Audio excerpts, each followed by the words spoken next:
अपने आप को बचाने के लिए एक कथावाचक अपनी पत्नी की गुमशुदगी की शिकायत दर्ज कराकर लगातार पुलिस पर ही प्रताड़ना के आरोप लगा रहा था। जब सच्चाई सामने आई तो मालूम पड़ा कि कथावाचक पति ही अपनी पत्नी का हत्यारा है।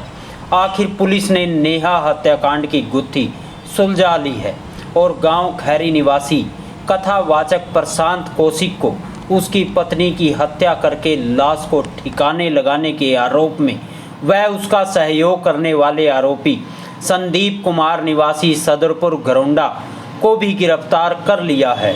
हुआ कुछ यूं कि 2 फरवरी 2021 को प्रशांत कौशिक निवासी खैरी ने थाना बबैन पुलिस को दी शिकायत में बताया था कि उसने अपनी पत्नी नेहा को फ़ोन पर किसी से बातें करते हुए देखा था, जिस कारण उनका आपस में मनमुटाव हो गया और पंचायती लोगों की सहमति से उसके पास आई थी। पंचायत शर्तों के बाद भी उसने उसकी पत्नी को फ़ोन का प्रयोग करते हुए देखा था। शिकायत में यह भी कहा गया था कि 1 फरवरी 2021 को उनके सोने के बाद नेहा बिना बताए घर से कहीं चली गई है। नेहा की तलाश के लिए पुलिस ने प्रशांत कौशिक को सहयोग के लिए थाना में बुलाया और आरोपी पुलिस को गुमराह करता रहा। 7 फरवरी 2021 को कृष्णा देवी पत्नी गोपाल स्वामी ने थाना बबैन पुलिस को दी शिकायत में कहा कि उसका बेटा प्रशांत कौशिक भी सुबह से लापता है।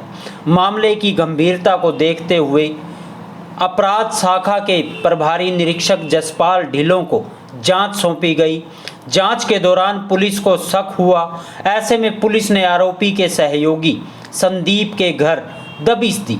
21 फरवरी 2021 को आरोपी संदीप को पीपली चौक से गिरफ्तार भी कर लिया गया।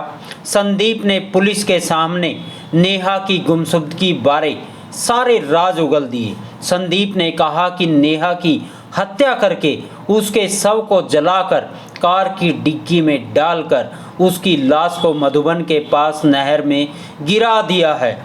संदीप से सारे राज उगलवाकर पुलिस ने आरोपी प्रशांत कौशिक को रेलवे स्टेशन करनाल से काबू कर लिया है। पुलिस ने दोनों आरोपियों को 10 दिन के पुलिस रिमांड पर भी लिया है।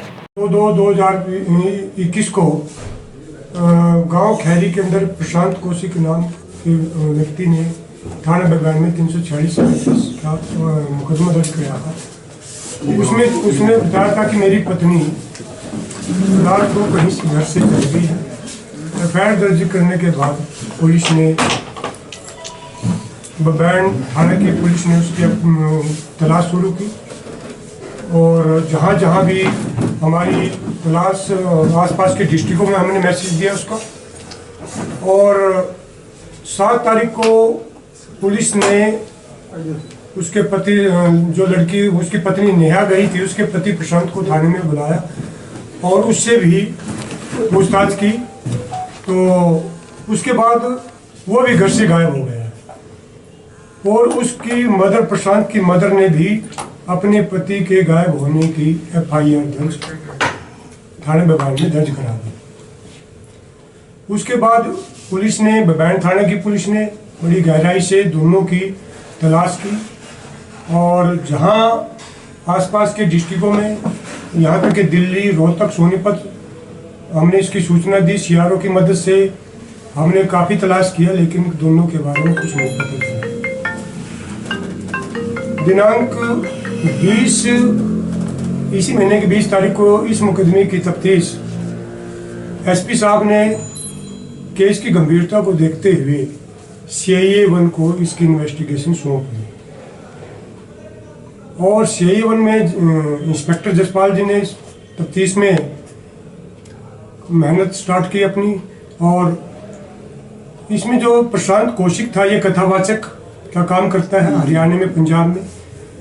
और हमें गुप्त सूत्रों से पता चला कि प्रशांत कौशिक का एक दोस्त है संदीप जो सदरपुरा घरौंडे का रहने वाला है, जो इसका कथावाचक में उसके सहायक के रूप में काम करता है। और उसको हमने कुछ सस्पेंस हुआ और उसको कल दिनांक 21 तारीख को शाम को उसको गिरफ्तार किया। गिरफ्तार करने के बाद उसने केस का जो घटना हुई थी उसको उजागर कर दिया। उसने बतलाया कि दिनांक 2 तारीख को प्रशांत कौशिक का फोन सुबह 4:30-5 बजे मेरे पास आया। गांव के इंतजाम में था। उसने मेरे को मधुबन बुलाया। उस टाइम उसने मेरे को कोई भी घटना की सूचना नहीं दी थी।